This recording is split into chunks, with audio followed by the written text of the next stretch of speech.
ఇప్పుడు రష్యా, చైనాలు ఇరాన్‌కు పరోక్షంగా మద్దతిస్తున్నాయనేది అందరికీ అర్థమైనటువంటి విషయం.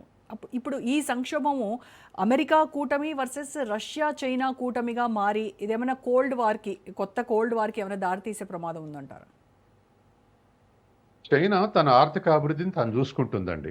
యుద్ధాల్లో ఇన్వాల్వ్ కావట్లేదు. హ్మ్. దానికి ఉన్నటువంటి ఒకటే వెపన్ ఏమిటంటే ఎకనామిక్ వెపన్. ఇవాళ చైనా దరిదాపు అన్ని దేశాలతోటి వ్యాపార సంబంధాలు, పెద్ద ఎత్తున వ్యాపార సంబంధాలు కలిగి ఉంది. ఏదైనా ఒక యుద్ధంలో ఇన్వాల్వ్ అయ్యి వాళ్ళ ఆర్థిక వ్యవస్థ వెనక్కుపోవడానికి చైనా ఏమైనా చర్చల ద్వారా లేదా ఇంటర్నేషనల్ ఆర్డర్ ద్వారా ప్రెజర్ చేస్తూ ఒత్తిడి పెడుతుంది తప్ప యుద్ధంలో కుప్పుగాసి యుద్ధం చేసి అనేటువంటి ఇది అనుసరించట్లేదు. హ్మ్. కాబట్టి అటువంటి పరిస్థితిలో ఉన్నప్పుడు అమెరికాకు వ్యతిరేకంగా ఇరాన్ తరఫున రాజకీయ వైఖరి ఆ, అది రాజకీయ వైఖరిని డిక్లేర్ ప్రదర్శిస్ చేస్తుంది తప్ప డిక్లేర్ చేస్తుంది తప్ప తనేం ఫిజికల్గా ఇన్వాల్వ్ అయ్యే స్థితిలో లేదు. హ్మ్. వెపన్ సప్లై అంటే అది ఇంటర్నేషనల్గా అన్ని చోట్ల అన్ని దేశాలు అమ్ముకుంటున్న వ్యాపారాలు చేస్తున్నటువంటి ఈ మధ్య మనం కూడా ఈ కొంతకాలం 2 ఏళ్ల నుంచి ఆయుధ సప్లై చేస్తున్నాం. దరిదాపు ఒక 30,000 కోట్ల ఆయుధాలు కూడా అమ్మినాం మనం ఇతర దేశాలకు.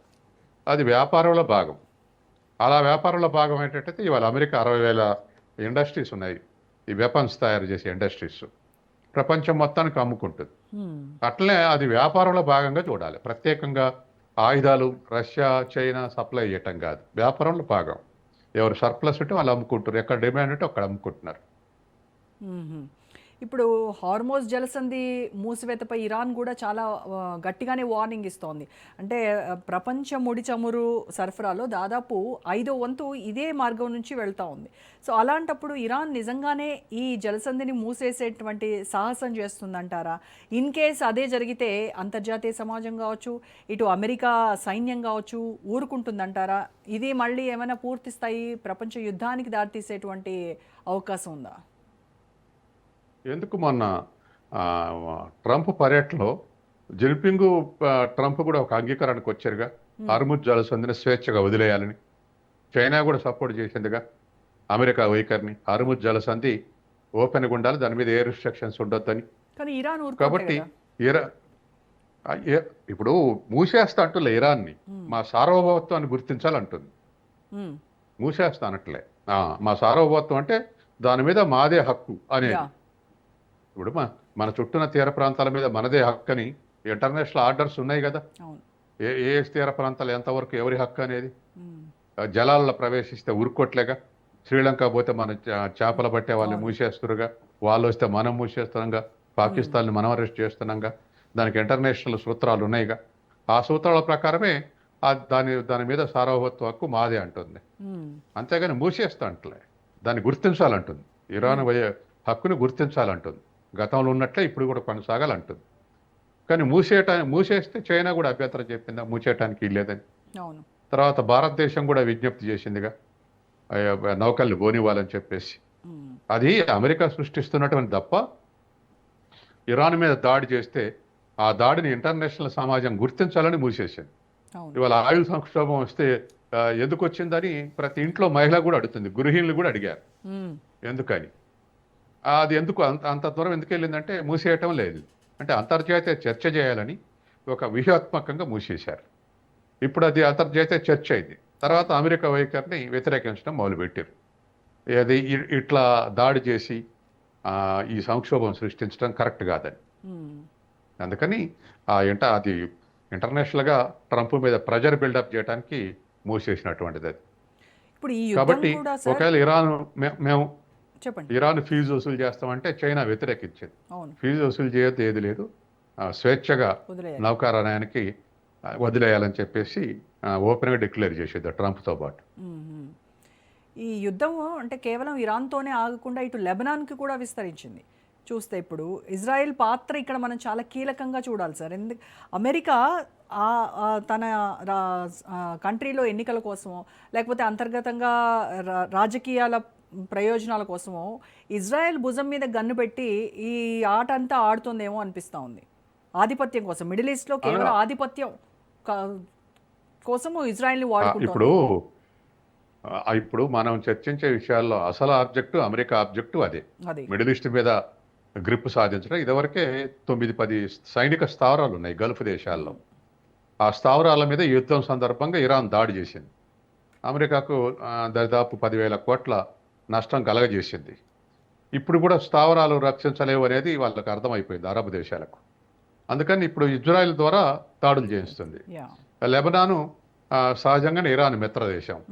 తర్వాత అందులో లెబనాన్లో ఉండేటువంటి ఈ హౌతీలు వీళ్ళు కూడా ఇరాన్ మిత్రవర్గం. కాబట్టి ఇజ్రాయెల్ తోటి లెబనాన్ మీద దాడి చేస్తూ ఇరాన్ తోటి మాత్రం యుద్ధం ముగిసింది కాదు, టోటల్గా ముగియాలని చెప్పేసి ఇరాన్ డిమాండ్ చేస్తూ ఉంది. కాబట్టి ఇజ్రాయెల్ ద్వారా పశ్చిమ ఏషియాలో ఏనాడు శాంతి లేకుండా చేసింది అమెరికానే. ఇజ్రాయెల్ ఏ దాడి చేసినా అటు పాలస్తీన్ అనేది భస్మీపట్లం చేసింది, ఇప్పుడు లెబనాన్ని భస్మీపట్లం చేస్తుంది, ఇరాన్ని భస్మీపట్లం చేసింది. అమెరికా ఏది డైరెక్షన్ ఇస్తే ఆ డైరెక్షన్ ప్రకారం దాడులు చేస్తూ ఉంది. కాబట్టి ఇది ఖచ్చితంగా ప్రపంచ క్రమాన్ని దెబ్బతీయటం తప్ప ఇంకోటి లేదు. ఇప్పుడు ప్రపంచ మార్కెట్లేమో చాలా ఒత్తిడిలో ఉన్నాయి, ఇక్కడ క్రూడ్ ఆయిల్ ధరలు పెరుగుతున్నాయి. ఒకవేళ ఈ ఘర్షణలు కనుక ఇంకా కొన్నాళ్ల పాటు ఇలాగే కొనసాగితే కోవిడ్, యుక్రెయిన్ ఈ యుద్ధాల తర్వాత కాస్త తేరుకుంటున్నటువంటి ప్రపంచ ఆర్థిక వ్యవస్థ కంప్లీట్గా మళ్ళా గ్లోబల్ రెసెషన్లో పడిపోయేటువంటి ప్రమాదం ఉందంటారా? ఖచ్చితంగా ఉంది, అబ్సల్యూట్గా ఉంది. ఎందుకంటే అన్ని దేశాల యొక్క గ్రోత్ రేటు మనం 7 కొన్ని రేటింగ్ సంస్థలు ఇండియన్ గ్రోత్ రేటు 7.4 ఉంటుంది అన్నారు ఈ ఫైనాన్షియల్ ఇయర్లో, కొన్ని 7 ఉంటుంది అన్నారు, ఆ తర్వాత 6.8 అన్నారు. నిన్న ఇలా వార్తలు 6 ఇస్తున్నారు, 6% పడిపోద్ది అంటున్నారు. అంటే 0.2 పడిపోద్ది, 0.4 తగ్గిపోద్ది అంటే 0.8 తగ్గుద్ది అంటారు. దరిదాపు 1% తగ్గుద్ది అంటారు. దరిదాపు 1% గ్రోత్ రేటు తగ్గటం అంటే దీంతో పాటు మళ్ళీ కౌంటర్గా ఇన్ఫ్లేషన్ పెరుగుతుంది. 1.7, 2.7 ఉన్నది ఇప్పుడు 4.5 అంటున్నారు ఇన్ఫ్లేషన్. రేపు 5% పెరిగితే సామాన్యులు లోయర్ మిడిల్ క్లాసెస్లో భరించలేనటువంటి పరిస్థితి ఏర్పడుతుంది. ఇది ఇప్పుడు పెట్రోల్ 3 రూపాయలు పెంచారు, ఇంకో వారంలో ఇంకో 3 పెంచుతారు ఖాయం. కాబట్టి ఇంటర్నేషనల్ మార్కెట్కి అనుగుణంగా పెంచడం అంటారు. ఎలక్షన్స్ ఉన్నాయి కాబట్టి కేంద్ర ప్రభుత్వం ప్రెజర్ చేసింది ఆయిల్ సంస్థల మీద. ప్రెజర్ చేయటమే కాక మీకు వచ్చే నష్టం మేము సగం ఇస్తానని ప్రభుత్వం ట్యాక్స్ రిబేట్ ఇచ్చింది. ఇప్పుడు ఎలక్షన్ లేవు కాబట్టి ఆయిల్ కంపెనీలు నెమ్మదిగా పెంచుకుంటారు. ఒకేసారి 10 రూపాయలు పెంచితే జనం గొడవ చేస్తారని తడవకు 3 చొప్పున పెంచుతారు. ఈ పరిస్థితి రాబోతుంది. కాబట్టి ప్రపంచవ్యాప్తంగా కూడా ఇదే పరిస్థితి ఉంది.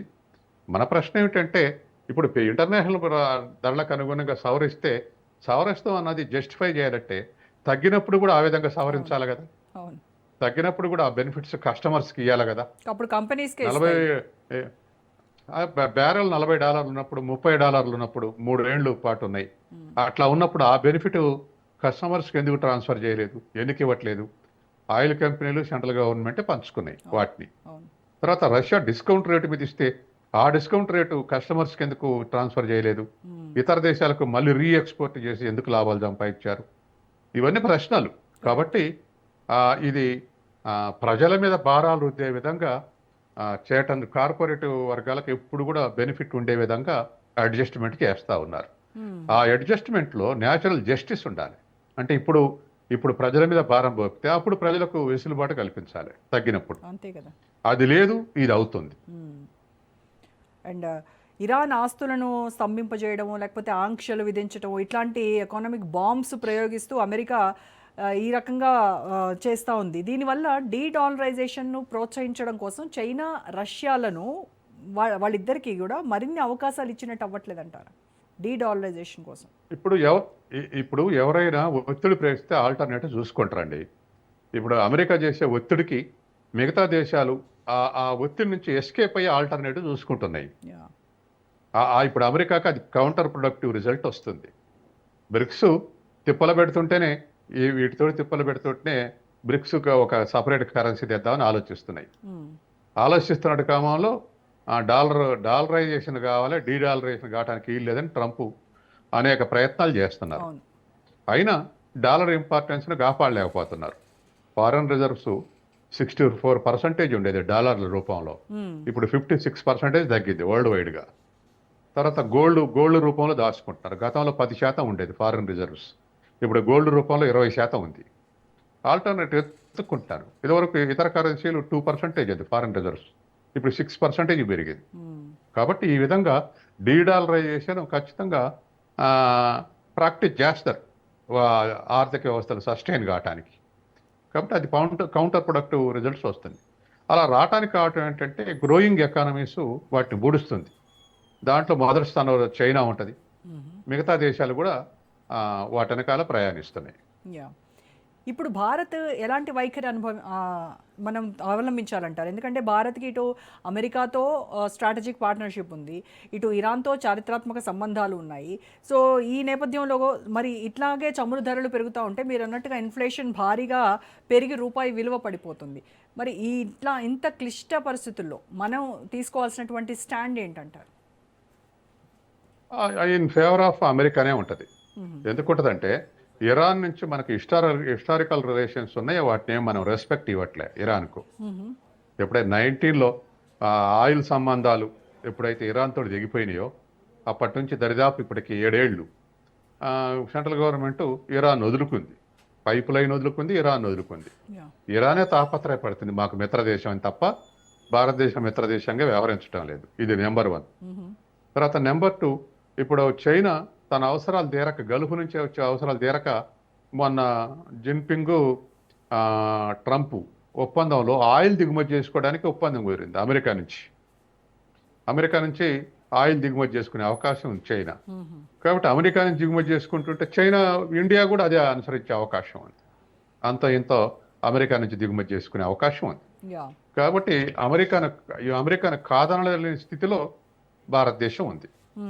ఆ మధ్య టారిఫ్ అప్పుడు కూడా అమెరికాని రిక్వెస్ట్ చేయడానికి ప్రయత్నం చేసినాం. ఇవాళ రేపు ఒప్పందం కుదురుద్దన్నారు, అది వాయిదా పడ్డది టర్మ్స్ అండ్ కండిషన్స్లో. కాబట్టి ఇటువంటివన్నీ కూడా కాస్త ఫేవరబుల్ కంట్రీగానే ఉంటున్నాయి అమెరికాకు.